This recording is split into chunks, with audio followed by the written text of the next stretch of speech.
Trial resumed. Proceed.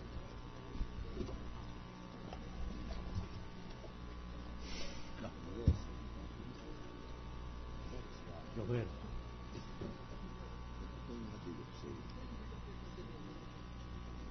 Naghawak po niyo yung isa.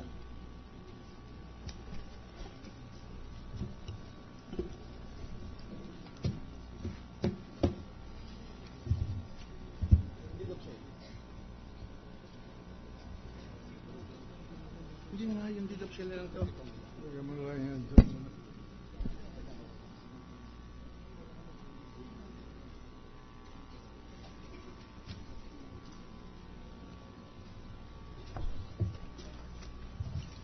Hawak po niyo kanina. Hawak.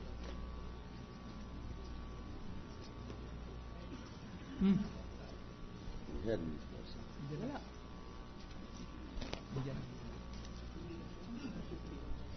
Baka po hawak po niyo. Kasi po kinuha niyo sa akin kanina. May I proceed, Your Honor? Yeah, proceed. Witness handing to this representation a deed of sale dated November 29, 2005, the vendor being Port Bonifacio Development Corporation, the vendors being Cristina Corona, married to Renato Corona. The deed of sale covers a property situated in Taguig, and the selling price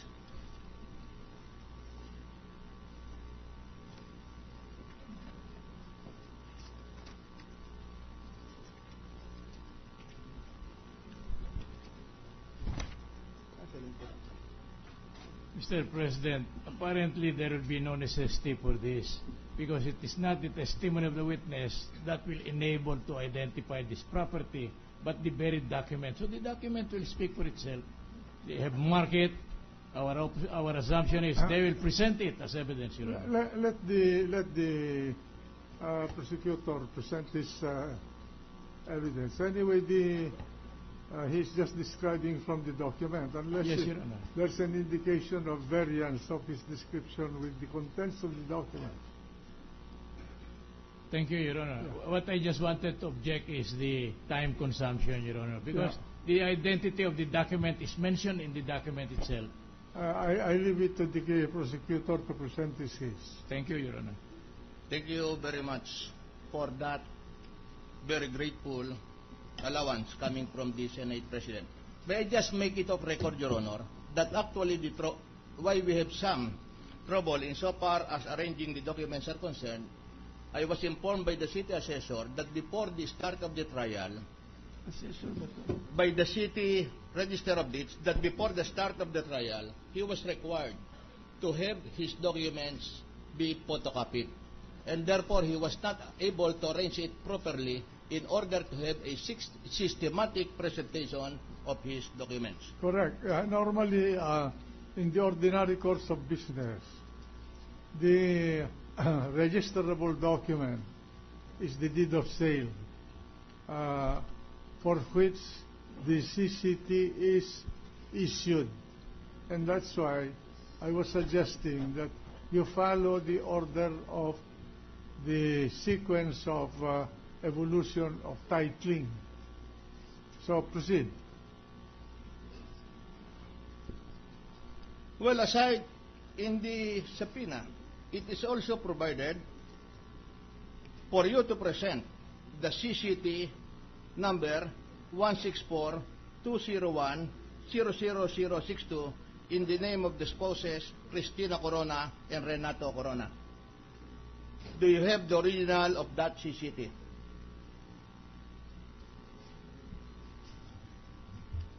We have the certified copy of the CCT, sir. Where is the original? The original is not required anymore, sir, because we are under the computerized system of land registration already. It is in the possession of the land registration office. Actually, sir, it is stored in our database. Correct. But it's still in the possession of the land registration office. Yes, sir. Under the responsibility of the land registration office as a custodian. Yes, sir, but there is no physical title anymore under the land Because registration it is system. computerized. Yes, sir. Now, for clarification, who did the inscription of the original title in the computer?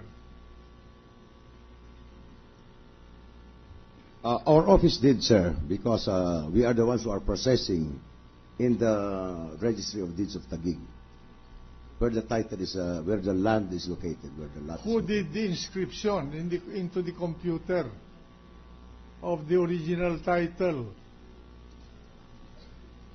The encoder, sir, the encoding clerk, sir, because it undergoes a process from the entry to the payment of the fees and to the encoding clerk and then to the Can land you describe registration. to us the manner by which the title, a condominium title, reaches your computer system, so that we will understand. The public would like to understand this. Yes, Your Honor. Ordinarily, a deed of sale is presented to us for registration by any one of the parties. And then... Normally, the one that presents to you is the buyer. Normally, sir, it is the developer in our case, sir. Huh? The owner of the condominium corporation, usually. Okay. Yeah. And then after that, our registry information officer goes through the documents, and then it is referred to our entry clerk. And when the documents are in order, she processes it, and then it goes to our cashier, so that the payment of the required fees for the government will be paid. And after that, the cashier gives it to our encoding employee, whereby the entries in the sale, in the document, are processed, and after that, it goes to the land registration examiner. And for the examination of the document for propriety, and to see to it that all requirements for registration are present. And after that, sir, it goes to the Register of Deeds for approval and for final examination of the documents and the requirements. And after that is approved, it is being printed and then uploaded, meaning what is printed? The owner's copy, sir. The owner's copy of the document. The title already. Yes, sir. Yes, sir. After approval, the title. The title based on the deed of sale.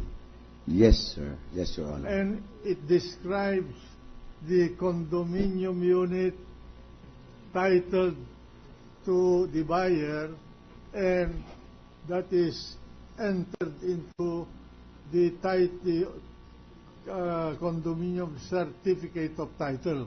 Yes, Your Honor. The details of the registered owner and the area of the lot or the condominium and other pertinent details. And the condominium, the certificate of condominium title is then entered into your computer. Yes, Your Honor. And so therefore, what happens to the hard copy of the certificate of condominium title from whom you copied the data inscribed into your computer? What happened to it? It's given to the owner? The owner's copy, sir, is given to the owner. Huh? The owner's copy of the title is released to the owner, What to the buyer. what is released? The one from whom you copied the data entered into the computer? Because, sir, when there is a sale or a deed of a conveyance, the name of the seller is already, the title of the seller is already cancelled. And so, ultimately, the certificate of title which is issued is already in the name of the buyer. And that is the title which is released to the buyer bearing the name of the new owner. What I am referring to is the source of the data that is being entered into the computer. Is it the copy of the held by the condominium owner, or is that an official copy in the possession of the registry of deeds?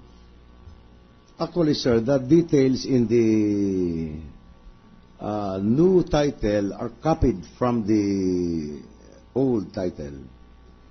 The area, Old, what is just a minute, old title? the title of the seller, sir? It is from the seller.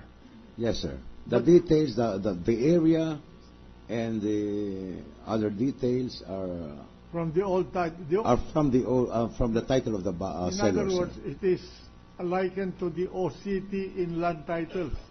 Yes, Your Honor. All right. Now, then the only variant is the name of the owner, because the old title carries the honor of the developer.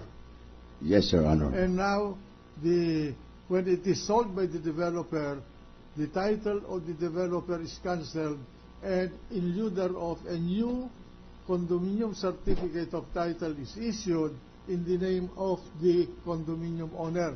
Exactly, Your Honor. And the details or data of the old title and the title given to the condominium owner are identical except the name of the owner.